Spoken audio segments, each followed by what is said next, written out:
मैं Farhat Ara department of Urdu Marwari college Ranchi में आप सभी का खैर मकदम करती हूँ। आज मैं एमए सेमेस्टर 4 के स्टूडेंट्स को कसीदा के बारे में बताऊंगी। आज का टॉपिक है कसीदा किसे कहते हैं और कसीदे के अज़्ज़ाए तरकीबी क्या क्या हैं।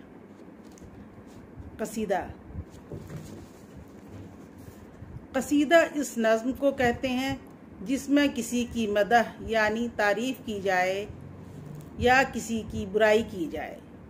बाज़ मुहक्किकीन का ख्याल है कि लफ्ज़ कसीदा कसद से निकला है और इसका सबब ये है कि शायर इरादा करके किसी की मदह या हिज्ब करता है।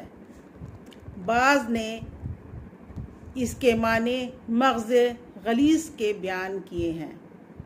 गज़ल की तरह कसीदे का पहला शेर भी मतला कहलाता है और इसके दोनों मिसरे में काफ़िया रदीफ़ होता है।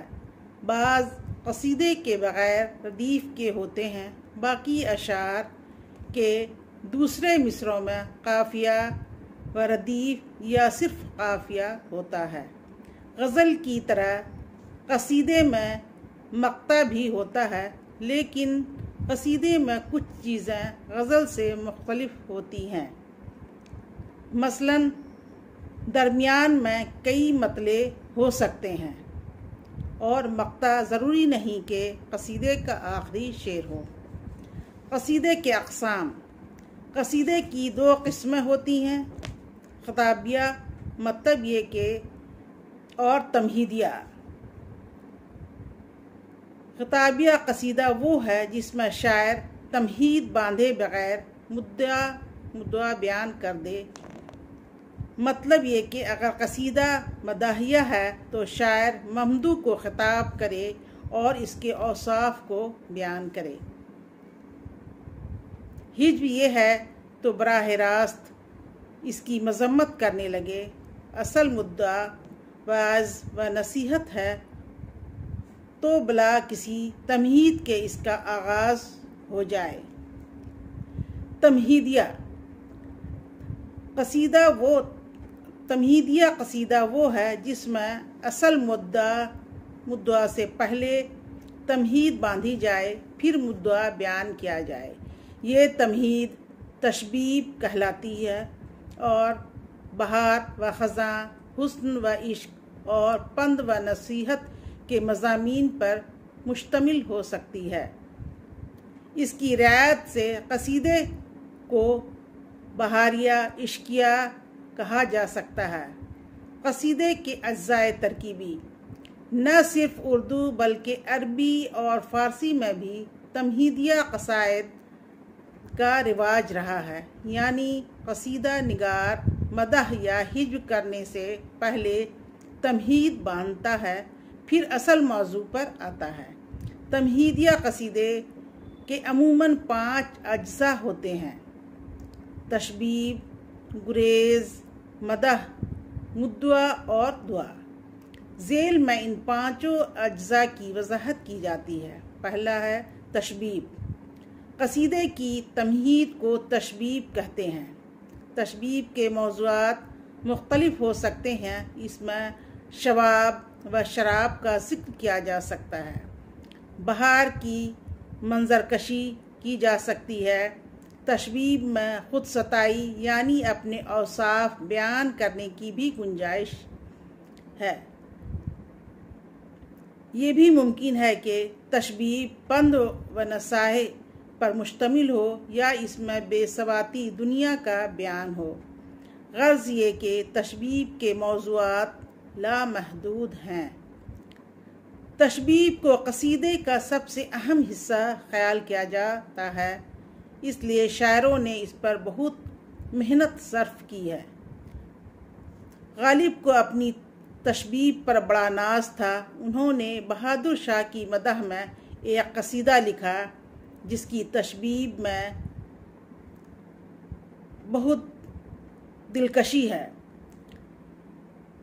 पहली तारीख का चाँद, उन्हें ऐसा लगता है जैसे कोई शख्स तस्लीम बजा लाने को झुका हुआ है। शायर सवाल करता है, ऐ महनौ ये बता कि तू झुक कर किसे सलाम कर रहा है।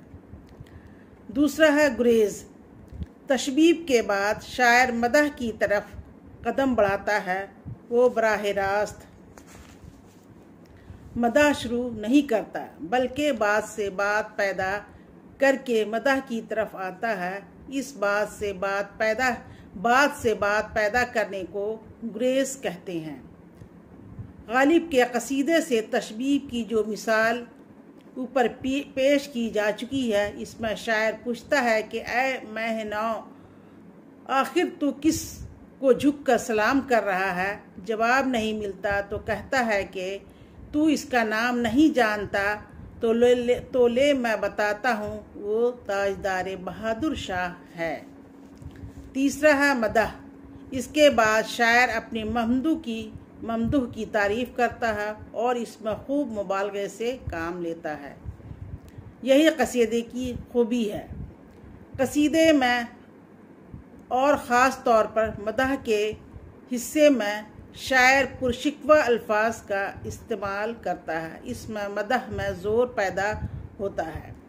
चौथा है मुद्दुआ। कसीदे का चौथा जुज़ मुद्दुआ या अर्ज़ मतलब है, यानी मदह गोई के बाद कसीदा निगार अपना मुद्दा बयान करता है। जैसे गालिब ने अपने क़ते में अपनी माली मुश्किलात बयान करने के बाद कहा है कि मेरी तनख्वाह कीजिए माह ब माह। दूसरा मिसरा, तान हो मुझको ज़िंदगी दुश्वार।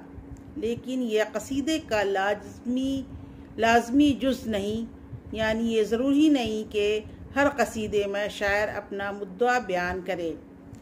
पाँचवा है दुआ। कसीदे का आखिरी जुज़ दुआ है, यानी शायर अपनी ममदूह को दराजी उम्र या बुलंदी इक़बाल वग़ैरह की दुआ देकर कसीदा ख़त्म कर देता है। जैसे गालिब ने अपने कसीदे में बहादुर शाह को दुआ दी कि तुम्हारी सल्तनत क़यामत तक बाकी रहे। आज के लिए बस इतना ही।